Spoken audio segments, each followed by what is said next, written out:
Well, I mean, our president has pushed it to the limit. It can't go any further than this.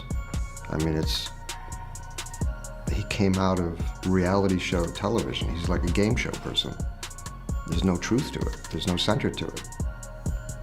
When Richard Gere says something, the world listens, but nobody figured he would issue a spiritual smackdown directly to Donald Trump with two simple words: bully and thug. Hollywood's best nice guy just relit the wackiest celebrity feud of 2025. Forget inner peace, this is inner beef. It's about the tragedy we're all experiencing in the US. It's about the tragedy that we're all experiencing in the US. I mean, the worst of it was a week ago when he decided to completely dismantle and destroy USAID, which is the wing of the U.S. government that was started around the time of Ronald Reagan, I believe. The worst of it was just a week ago when Trump completely dismantled USAID. It was created during Reagan's time, and now, gone. If there was ever a celebrity showdown no one saw coming, it's Richard Gere versus Donald Trump, the spiritual monk versus the human Twitter storm. Gere is the last individual you'd want to think of as slinging words. This is a man who literally oozes incense and tranquility. For a place now that we're in a very dark place in America, where we have a bully and a thug who's the president of the United States. A walking meditation app with a cashmere scarf wrapped around him, yet even he has reached his breaking point. Our president has taken it to an extreme. He emerged from reality TV. He's a game show guy, no truth to it, no core to it. For decades, Gere has been about discreet humanitarianism, Tibetan Buddhism, and speeches loaded with such sentences as love and compassion will make the world a better place.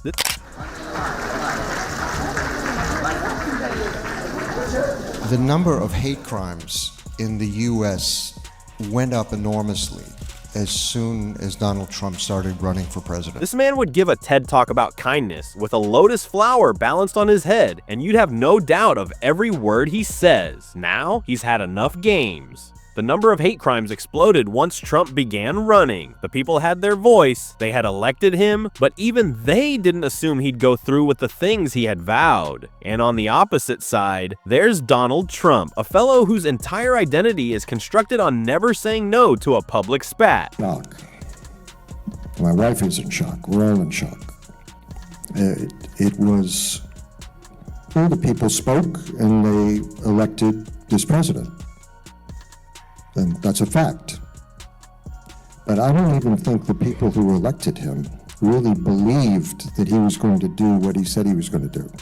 Reality TV villain, billionaire with a Twitter habit, ex-president who once engaged in a war of words with Cher. Trump's template is easy. If you breathe in the wrong way in his direction, you can look forward to a 200-word Twitter tirade studded with random capital letters and served with a side of sad. My wife's in shock. We're all in shock. The people talked, but did they actually think he'd do what he promised? And that's what makes this feud so delicious. It's ridiculously uneven. Richard Gere battles with intellectual metaphors of the ego's impermanence, while Trump, well, we all know how he brawls. So what comes next? Fortunately, we have leaders that stimulate fear, and that fear causes us to do really terrible things. I think that's part of what we're talking about in the film here. The most horrible thing that Trump has done, he's conflated two words, refugee and terrorist. Will Trump clap back? Will Gere continue the fight? Or is this going to be the most peaceful war in history? Tune in, because this is far from over. Trump would simply just refer to him as balding Buddha and move on. It's akin to seeing a poetry-reading pacifist accidentally walk into a WWE ring, only to find out he's going to be fighting The Rock. I hate to say it, but the clowns around our president, severely immature, narcissistic individuals, and power like that, combined with narcissism, fatal. But here's the kicker. Nobody even had a clue there was drama between these two. It's not like there's some historic feud that's been building up for years. Richard Gere wasn't out here roasting Trump on late-night television. He wasn't quietly subtweeting him from a burner. This entire debacle just emerged out of nowhere, as if the universe itself just thought, you know what 2025 needs? A random celebrity feud. One moment, Gere was elegantly receiving a Lifetime Achievement Award, likely preparing to thank his spiritual mentors and the Dalai Lama. It was much worse than what he even said. The profundity, the dark profundity of what he's been doing in the last week is mind-boggling. This is dark time in the U.S., and I think it's a time for everyone to stand. The next moment, he's labeling a past US president a bully and a thug in front of a room full of Hollywood royalty, the type of moment that made everyone collectively spit take. Even the people applauding were likely looking around like, wait, did Richard Gere just go off? And believe me, this is just getting started. And the best part, you just know Trump was sitting there watching from one of his gilded hotel suites, mid-Diet Coke sip, ready to fire off a retort before the credits even rolled. Fortunately, we have leaders that instill fear, and that fear leads us to do some really bad things. But worst thing Trump ever did? Equating two words? Refugee and terrorist. The administration is pulling back from all of those human responsibilities. And it seems all he cares about is money. Because if there is one thing Donald Trump can't help but go after, it's an aging Hollywood actor threatening to come after his neck, particularly one who's been too busy sitting cross-legged thinking about world peace to engage in a feud until now. And before social media even got its hands on the clip, the entire internet was ablaze.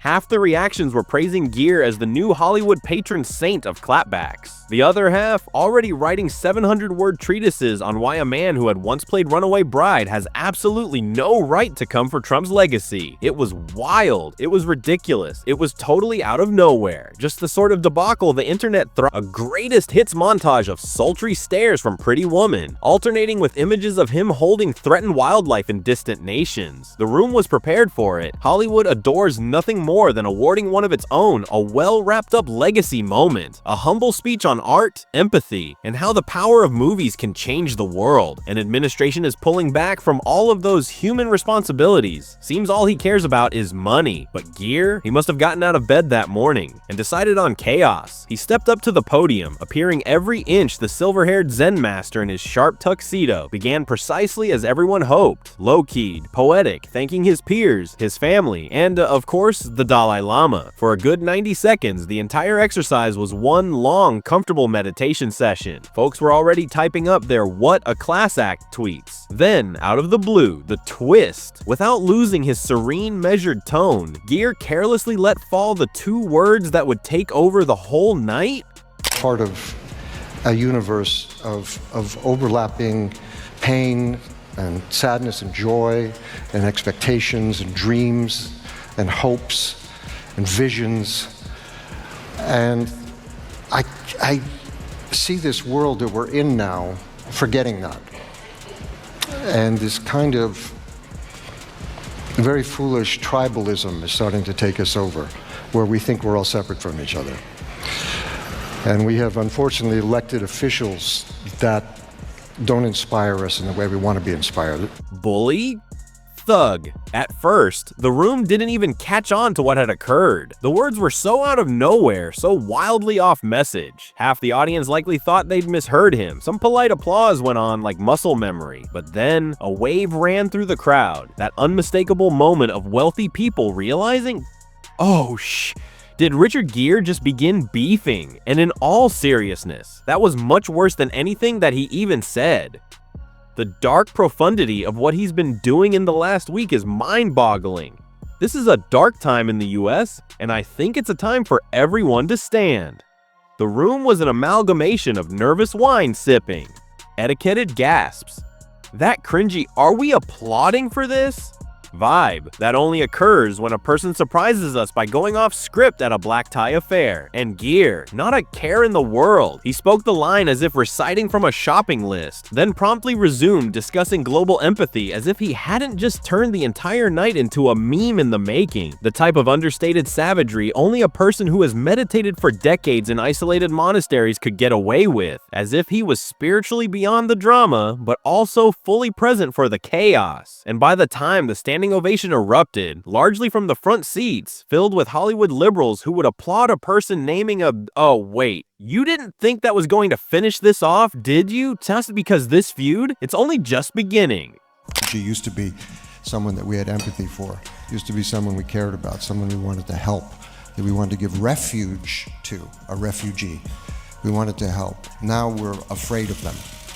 And this is something that's the biggest crime in itself, conflating these two ideas. But if there is one person in contemporary history who represents everything that Richard Gere is against, it's Donald Trump. The chest-thumping, egocentric, power-crazed trope.